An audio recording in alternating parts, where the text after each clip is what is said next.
All right, guys, 10 Tampa Bay Chief Meteorologist Bobby Deskins here. Tropical update for Monday evening. And man, yeah, things definitely started to wake up a little bit yesterday. As you can see here, we're looking at basically um, three different areas that we're watching. Nothing major, but certainly keeping an eye on some of that here. So let's get started. We've got Dexter here, which has got 45-mile-per-hour winds. It's headed out to sea. We'll talk about that. This area right here has a 30% chance of developing basically really Wednesday night, Thursday, Friday, Saturday time frame. I think this is very similar to Chantal, kind of drifting northwest towards the southeast coast as we get towards Friday into the weekend.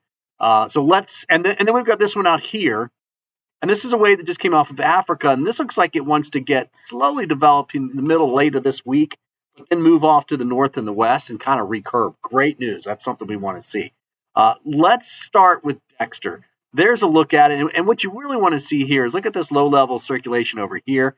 There is a ton of wind shear on this. The jet stream's kind of dipping down like this, and it's pushing on it. So this thing's got 45-mile-per-hour winds. It is not expected to get any more. Basically, we'll be moving out over colder water as well, and you can see it just kind of moving right on out to sea. Halifax right here, Bermuda right in there. So this thing is going right in the middle. Fish storm, good news, and not a big one at that. Here are the intensity forecast models for it. You can see where it is now at 45 miles per hour. It's 40 knots, and you can see that it doesn't really do anything with it. In fact, it probably falls apart. So, Dexter, come and go. Now, let's talk about this one right here. In fact, let's look at the whole basin. You're going to be watching east of Florida, and you're going to be watching this area here in the central Atlantic. So, this is the European ensembles. Here it is here, okay? It takes something and drifts it off into this direction. You can see that, right? See all that? See how it's drifting off in this direction right in here, okay?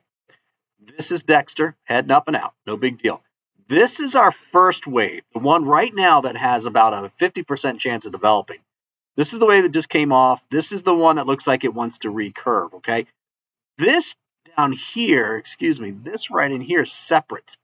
This is after this one, okay? After this one comes up and out, or while it's coming up, we may have another one try and go a little bit further off towards the west. So you get the idea. Things are starting to get a little bit more active. This is the European model. This is the GFS. So look at the GFS. Obviously, it's got Dexter going out, something very weak in here coming up, and maybe more closer to North Carolina versus maybe in the South Carolina, right? Okay, although one of the runs goes right into Georgia. All right, nothing big, though, either way. And then it sees, and it's tough to tell if this is the first one or the second one here. I think this is the first one. Some of it recurve, and look at this. They actually see the color here, right? That's a stronger one right in there. It actually color codes it. You can see that up here. So it kind of looks at this and says maybe it's going to end up recurving. But it also picks up something over here trying to come out in that direction. And that's probably the third wave, okay, altogether. Now, let's look at the European model. Again, we're looking in this area right out in here, okay? So keep your eye there off the coast. Let me back up a little bit here. I'm going to go out to Tuesday evening, tomorrow night. Not much. Look what's coming in the screen there. You see that right in there? This is the area that we're watching right in here, okay? That is early Thursday morning. That's sunrise right there. Thursday afternoon. Do we have a closed low? Maybe. According to the European, it's kind of iffy. But you can see the moisture starting to, there we go. Now we're into Friday afternoon, 2 o'clock. Look at the moisture moving in the North Carolina. And then you can see by Friday night and Saturday morning, that's 8 a.m. Saturday morning, the European clearly sees something right here with the flow going like that, right? So Chantal, right? If you're watching from the Carolinas, this is very similar to Chantal. Remember what happened to Chantal? It was like, maybe 40 mile per hour winds, and then it ramped up a little bit. So we'll see. This is going to change a little bit. But look at all that rain as we get into Saturday evening in eastern North Carolina, up into Virginia, up in the D.C. area, some heavy rain by Sunday night, and then up in towards New York by the time we get towards Tuesday. All right, so we'll see if that happens. But that looks pretty popular. I mean, this is the GFS version of it. You're going to notice, here we go. This is Friday morning, 8 o'clock. It's got something in here, whereas the European was somewhere out here. This is the GFS doing something like this. Okay, so let's watch that. This is Saturday morning sunrise right there, landfall near Savannah. Beaufort, right? And then coming into South Carolina and North Carolina during the day on Saturday and Sunday. It's Sunday evening and then moving on up, kind of falling apart. Either way, what you are not seeing from any of these models is something strong coming out of that. All right, something to be watched. Now, let's talk winds with it. This is the GFS. It goes in more towards Savannah. You can see the green there, the yellow. The yellow's in the 30s. The red and orange is in the 40s. You see maybe some 40-mile-per-hour winds. Again, this is the GFS, so it's more in this area here, Savannah-ish. The European somewhere up here with a system, similar-looking system. This is, by the way, Sunday morning, 11 a.m., and then it kind of moves onshore and falls apart. All right, rainfall. We go out to the European here. Meanwhile, let's talk about the Appalachians. Look, watch Georgia, the high country of South Carolina, the mountains of North Carolina. That's 2 to 3 inches of rainfall tonight, tomorrow, and this is Wednesday morning sunrise. All right, so that's separate. Meanwhile, watch what happens as we get into this is Thursday morning. You're going to be watching down here along the coast, okay? All in this area in here. Thursday morning here, 9 a.m. Friday, here it comes. Here it is, Friday afternoon, Friday night. That's 2 a.m. Saturday night right there. Sunday night, Monday. Look at that up in the DC, up that I-95 corridor. So this is your moisture between now and say Wednesday. This is your tropical moisture starting over the weekend coming up, just something like this, at least according to the European, right? Okay, now let's go back out to the big picture. Let's talk this one out here. So this means there's a wave that just came off of Africa, and that's about where it's centered now. Cape Verde's there, and it's going to end up somewhere in this area, right? Okay, so this is the European forecast model.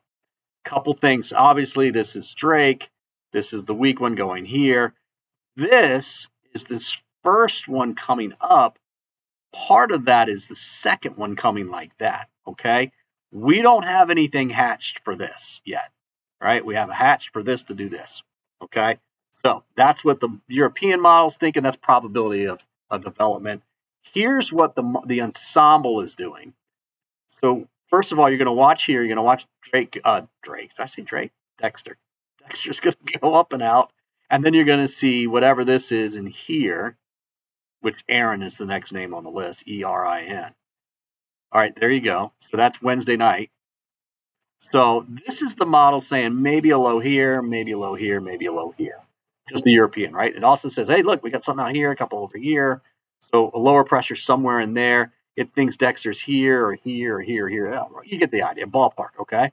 Now, let's go further out in time. Here we are now, Saturday morning sunrise. It's got what would be Erin somewhere, if it was even that. It's just very weak, may not even be anything. But somewhere along the Carolina coast. It has this getting its act together. So here's Puerto Rico, right? So it's kind of north of that already, right? And then watch as we go through Saturday into Sunday. This is Sunday, or excuse me, that's Sunday evening, Sunday night.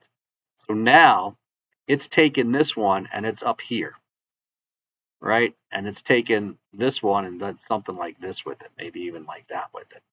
All right, and then you've got Dexter wherever it's gone. Dexter probably be long gone by that time. All right, so that's what the European is seeing. All right, I'll run this out a little bit more. And then watch as we get into the 14th, 13th, 14th. Now that's 10 days out. And in tropical forecasting, that's a long time. It's seeing some lower pressures here.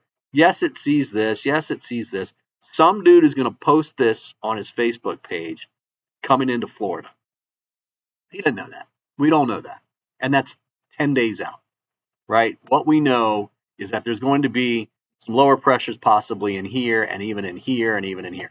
I look at this and I think, okay, this ridge that sits out here is getting chopped away on this east side here, which means anything forming down here is going to have a better chance of coming up and recurving before it gets to Florida, right? That to me is a good thing. To me, the door is open. Here's the door right here. I'll put a little doorknob on it. All right. That means anything forms could come up because as long as this high is sitting out here like this, it's not coming right into the high. It's got to go around it, and it's going to go through that door. All right, so now let's go over the GFS model, show you what it thinks. So let's go out to Thursday afternoon.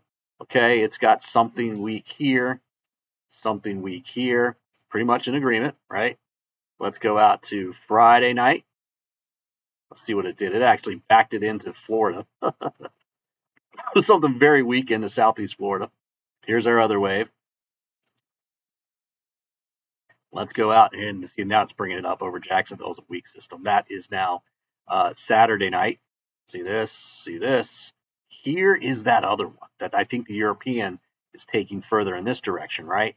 The first one comes up and out. This is that second one that I was talking about with the European. And then here we go. Now we're looking at Monday. We've got this one that went up into here, and then maybe something here, maybe there. It's hard to tell with on the GFS on that one. So that's it. All right, here's another look at the GFS model, and then watch what you're going to see. You're going to watch this area here, and then something coming like that. All right, this is just one run of the model. What I just showed you before was about 31 runs of the model, and they tweak a little bit at the beginning, favor certain things, and so you get an idea of what the model's thinking overall, and you're not relying on this, which is just one run. You don't want to have to rely on that. But you can see it's got something up here by what, 14th of August, east of the Bahamas. Bahama chain's right in there, so it could come up and out. But anyways, that's where I'm looking at it right now. I'll keep updating you guys daily on this. If you live in Tampa, no worries at this point, right? Even if you live in Florida, there's really no worries at this particular point. The closest, I think, was the GFS with that system coming in by Savannah, right? Georgia, South Carolina border. So we're all looking good right now. We will keep a close eye on it. Remember, just have your plan ready to go. That's where we're at in time at this particular point. And things will pick up. Statistical peak of the season is not until the middle of September. So August 1st, the season really begins, kind of. Right? It's June 1st, November 30th. But after the 1st, we start to really ramp things up. Okay, guys, thanks for watching. See you again.